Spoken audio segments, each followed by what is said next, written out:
34. 34. U vozu. No comboio. Da li je to voz za Berlin? É este o comboio para Berlim? Kada kreće voz za Berlin? Quando é que parte o comboio? Kada stiže voz u Berlin?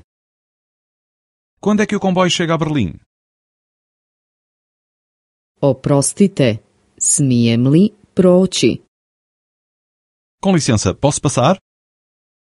Mislim da je to moje mjesto. Eu acho que este é o meu lugar. Mislim da sjedite na mom mjestu. Eu acho que você está sentado no meu lugar. Gdje su kola za spavanje? Onde é que está a carruagem-cama? Kola za spavanje su na kraju voza. A carruagem-cama está no fim do comboio. A gdje je vagon za ručavanje? Na početku. E onde é que é o vagão-restaurante? Na primeira carruagem.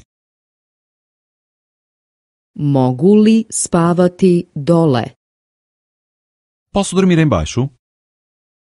Mogu li spavati u sredini? Posso dormir no meio? Mogu li spavati gore? Posso dormir em cima? Kada smo na granici? Quando é que chegamos à fronteira? Koliko traje vožnja do Berlina? Quanto tempo é que demora a viagem para Berlim?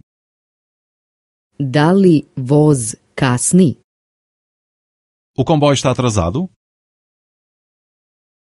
Imate li nešto za čitati? Tem alguma coisa para ler? Može li se ovdje dobiti nešto za jelo i piće? Há aqui alguma coisa para comer e beber? Da li biste me, molim, probudili u 7 sati?